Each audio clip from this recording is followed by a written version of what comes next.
السلام علیکم ورحمۃ اللہ وبرکاتہ۔ الحمد للہ رب العالمین والصلاة والسلام علی اشرف المرسلین، اما بعد۔ اسٹیج پہ تشریف فرما اساتذہ علم اور محترم سامعین اکرام، ڈاکٹر نسیم صاحب نے اپنی گفتگو جہاں ختم کی تھی وہیں سے میں اپنی بات شروع کرنا چاہتا ہوں۔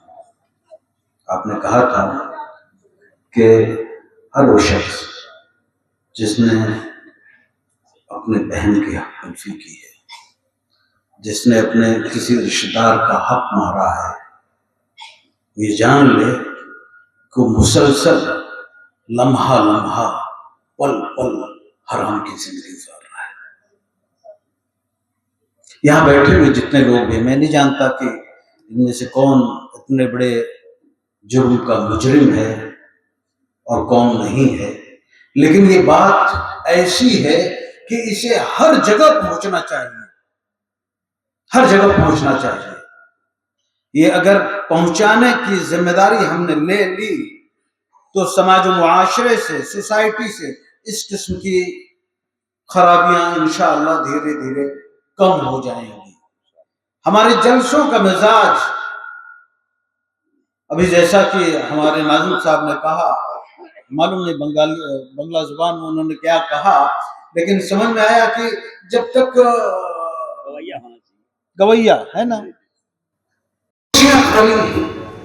اہل علم 2,000 کلومیٹر سے کن صحبتوں کو برداشت کر کے آئے ہوئے ہیں۔ جب مجمع بھرا ہوا تھا تو میرے دل میں خیال آیا کہ اپنے رفیق کار شیخ شمیم سے میں کہوں کہ ادارے کے مین گیٹ کو تالا لگا دیں تاکہ سب لوگ بیٹھیں اور سنیں، اس لیے کہ سننا ضروری ہے۔ سنیں، کسی اور کی بات نہیں، سنیں اللہ کی بات، سنیں اللہ کے رسول کی بات، کہ اس اسٹیج سے اللہ اور اس کے رسول کے علاوہ اور کسی کی بات نہیں کی جاتی ہے۔ ابھی آج دوپہر سے شام 3 بجے سے جو پروگرام چل رہا ہے اور معراج جیسے موضوع پر جتنی مدلل گفتگو ہوئی ہے، دلائل کے ساتھ، قرآن و حدیث سے کے دلائل کے ساتھ،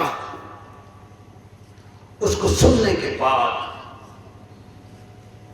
اگر کوئی شخص اس کو کام نہ دھرے، اس کو سنی انسنی کرتے میرے بھائی،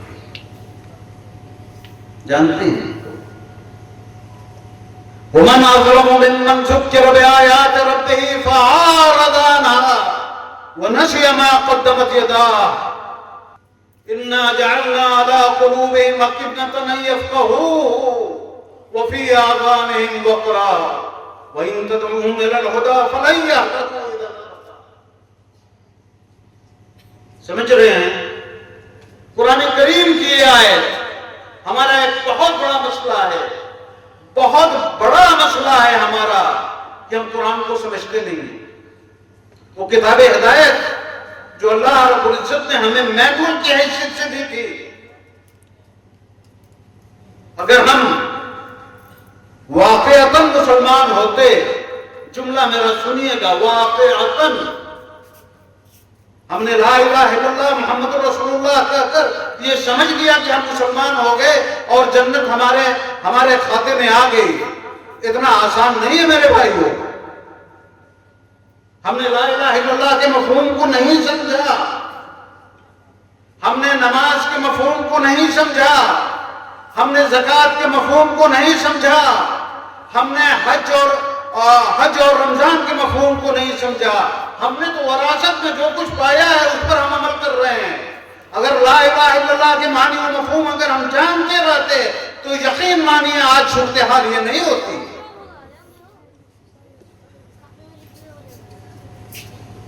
محترم حضرات، وقت بہت زیادہ ہو گیا، میں وہاں بیٹھا سوچ رہا تھا کہ میں کیا بولوں گا، لیکن ایک بات جو میں کہنا چاہتا ہوں، یہ بڑی قیمتی بات ہوئی، بہت ہی قیمتی بات ہوئی، اگر یہ چند بچے کچے حضرات یہ اگر یہاں بیٹھے ہوئے یہ طے کر رہے، ہم نے تو ابھی طے کیا کہ ڈاکٹر صاحب سے ہم بات کر رہے تھے اور آپ کی تحریک کہ ہم اس تحریک کو شیخ شمیم صاحب ہم لے کے ملک ملک گھومیں، ہم قریہ قریہ شہر شہر جائیں گے انشاءاللہ اور ہم اس تحریک کو زندہ کریں گے۔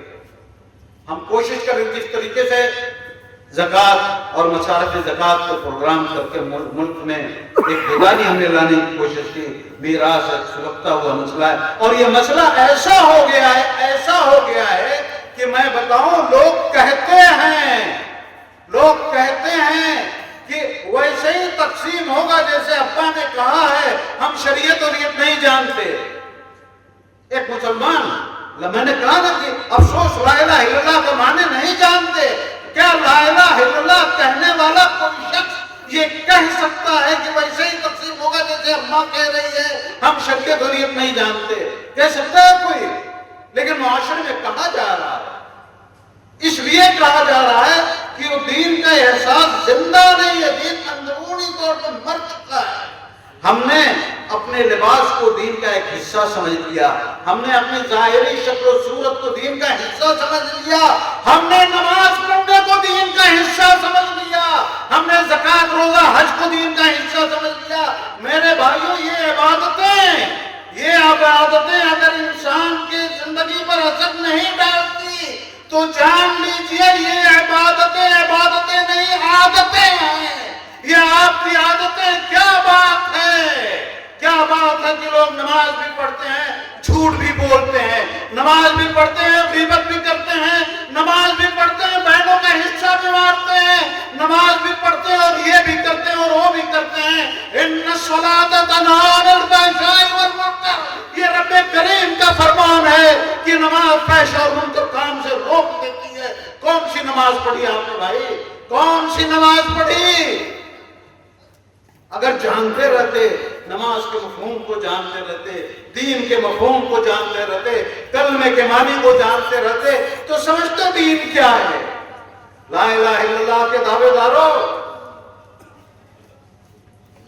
اللہ سے محبت کی دعوے داری کرتے ہو، اللہ کے کلام سے محبت بھی رکھتے ہو، یہ کیسی طاقت ہے، یہ کیسی بے وفائی ہے اور یہ کس کو دھوکہ دینا ہے؟ تقاضا تھا اللہ سے محبت کا، اللہ کے رسول صلی اللہ علیہ وسلم سے محبت کا۔ ہم نے یہ سمجھ لیا کہ قائل و محمد کا بینر اٹھا کے ہم محبت کے دعوے دار بن جائیں گے۔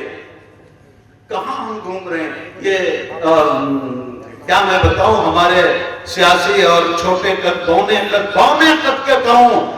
قد کے سیاسی لیڈروں کی سیاسی چال ہوتی ہے اور امت ان کے پیچھے پیچھے چل پڑتی ہے۔ ہاتھ میں بیڑی ہے، ایک ہاتھ میں بیڑی ہے، ایک ہاتھ میں آئل و محمد ہے۔ یہ محمد سے محبت نہیں، یہ محمد کی توہین ہے صلی اللہ علیہ وسلم۔ اگر دین کو صحیح معنوں میں سیکھنا اور جاننا ہے تو تعلیم کی طرف آئیے۔ خود پڑھیے چاہے کتنی بھی عمر ہو گئی ہو، اگر پیر قبر میں لٹکا ہوا ہے تب بھی دین کو سیکھ کے جائیے، یہ حکم ہے رب کا۔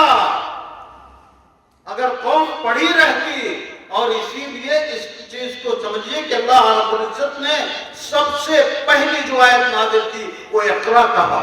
اقرا اس لیے کہا اگر پڑھتے رہتے، اگر جانتے رہتے، اگر سمجھتے رہتے تو احساس ہوتا کہ لا الہ الا اللہ کا معنی و مفہوم کیا ہے۔ تو سمجھتے کہ شریعت کسے کہتے ہیں، سمجھتے کہ شریعت کے احکامات کسے کہتے ہیں۔ اتنے بڑے بڑے جلسوں کی ضرورت نہیں ہوتی۔ ہفتے میں جو ایک دن جمعہ کو خطبہ ہوتا ہے نا، یہ خطبہ امت کی اصلاح کے لیے کافی ہوتا۔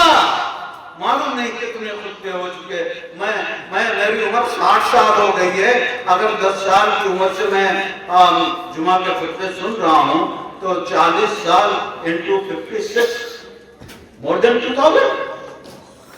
اسی طریقے سے آپ لوگ اپنی عمر کے لحاظ سے حساب کتاب کر لیجئے کہ ہم نے کتنی دفعہ 2,000 2,500 دفعہ جمعہ کے خطبات میں حاضر ہو کر اللہ اور رسول کی باتیں سنی، لیکن دل ہے کہ مانتا ہی نہیں، دل سننے کو تیار نہیں. کیوں ہے؟ اس لیے وہ کلمے کی جو تاثیر تھی وہ دل کے اندر اتری نہیں. زبان سے کر دیا توحید کا دعویٰ تو کیا حاصل؟ بنایا ہے بت پندار کو اپنا خدا تو نہیں. اس بت پندار کو نکالیے، حقیقی مسلمان بنیے. اور جب تک تبدیلی کی بات ہم نہیں کریں گے اور جب تک تبدیلی لانے کے لیے ٹھانیں گے نہیں.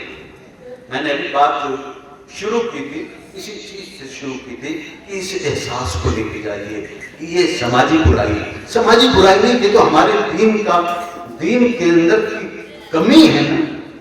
غیرت ختم ہو گئی ہمارے اندر سے.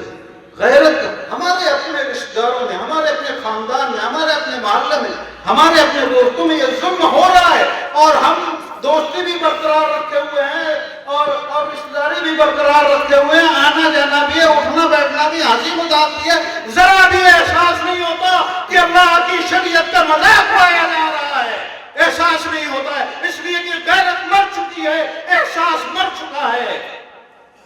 حضرت ابو بکر رضی اللہ تعالی عنہ کا جملہ یاد، ایونقص الدین وانا ہے، کیا میرے چیتے جی دین کے اندر کوئی کمی لائی جائے گی؟ آپ کے پڑوس جانے دیجئے. ہمارے آپ کے گھروں میں، ہمارے اپنے خاندانوں میں، ہمارے اپنے رشتہ داروں میں کتنی بہنوں کے حقوق مار لیے گئے، کتنی خواتین کے حقوق مار لیے، کتنے بھائیوں کے ساتھ ظلم ہوا. اس ظلم پر ہم خاموش ہیں، ہم خود اس میں مبتلا ہوتے ہوئے نظر آ رہے ہیں. میرے بھائیوں، یہ محض دینی غیرت کی کمی کی وجہ سے ہے. اس غیرت کو زندہ کیجیے. اس غیرت، یہ میری، آپ کی اور ہم سب کی ذمہ داری ہے. امر بالمعروف اور نہی عن المنکر یہ ہمارا وہ فریضہ ہے جس کو بعض علماء دین کا چھٹا رکن کہتے ہیں. وہ کہ دین کے 5 ارکان ہیں، لیکن اس کی اہمیت کے پیش نظر اسے چھٹا رکن کہا جاتا ہے. اتنے بڑے بڑے اساتذہ علم کی گفتگو آپ نے سنی. کل اللہ آپ سے پوچھیں گے. یہ باتیں لے کے جائیے، اپنے گھروں میں جائیے، اپنے رشتہ داروں میں جائیے، اپنے خاندانوں میں جائیے، اپنے محلوں میں، اپنے عیشہ و اقارب میں ان باتوں کو پھیلائیے. کہیے ان شخص کو پکڑ کر کہ بھائی تم مسلسل حرام کاری میں ہو. اگر تم نے اپنے بہن کا حصہ کھایا ہے تو تم حرام خور ہو، اور آج سے میرا تمہارا رشتہ منقطع ہوتا ہے جب تک یہ حرام کاری چھوڑو گے نہیں. یہ غیرت اگر زندہ ہے سینوں میں تو یہ بات لے کے جائیے اور کہیے. یہ کہنے کی ہمت ہوگی تو قوم دوبارہ اپنے پیروں پہ کھڑی ہو سکتی ہے. قوم دوبارہ اس عزت و عفت کے مقام کو پہنچ سکتی ہے جس کے بارے میں اللہ رب العزت نے فرمایا تھا انتم الاعلون ان کنتم مؤمنین. اپنے ایمان کا، ایمانی غیرت کا جائزہ لے لیجئے کہ یہ غیرت اگر زندہ ہے تو اللہ کا وعدہ زندہ ہے کہ عزت و سربلندی ہمارا مقدر بنے گی. میرے بھائیوں، اپنی اہمیت کو سمجھیے، اپنی اس ذمہ داری کو سمجھیے اور سماج میں پنپتی ہوئی اس بیماری کو، اور اس جیسی ایک ہی بیماری کی بات جو کرے میرے بھائیوں، صرف نمازی کا مسئلہ نہیں ہے. نمازوں کا ہمارا مسئلہ دیکھ لیجیے، ہمارے زکوٰۃ کا مسئلہ دیکھ لیجیے. 1-2 زخم نہیں، سارا بدن ہے چھٹنی. زخم درد بیچارہ پریشان ہے کہاں سے اٹھے، کس کی چیز کی بات کریں گے. اور اگر نچوڑ کے لحاظ سے دیکھا جائے تو صرف ایک چیز کہ جو دینی غیرت و حمیت ہمارے اندر ہونی چاہیے تھی، وہ جو دین کو جس طریقے سے سمجھنے کی ضرورت تھی وہ ہمارے اندر نہیں. اللہ رب العزت سے دعا ہے کہ اللہ تعالیٰ ہمیں اس کی توفیق عطا فرمائے، ہماری اس بیٹھنے کو قبول فرمائے. یہ جلسہ، اس جلسے کو عام موسمی جلسوں کی طرح مت سمجھیے میرے بھائیوں، موسمی جلسوں کی طرح مت سمجھیے. یہ وہ علماء کرام نہیں ہیں جو لفافوں کے وزن کے مطابق بولتے ہیں. یہ وہ علماء نہیں ہیں، انہوں نے اپنا جگر نچوڑا ہے، اپنا جگر نچوڑا ہے. ان کی محنتوں کی لاج رکھیے. اپنے اندر وہ غیرت موجود ہے، اس غیرت کو اٹھائیے، جھنجھوڑیے اور دین کی اس آواز کو لے کر نکلیے. اور یہ علاقہ ایک منارہ نور بن جائے. یہاں سے یہ جو تحریک اٹھی ہے چلے اور قریہ قریہ، شہر شہر،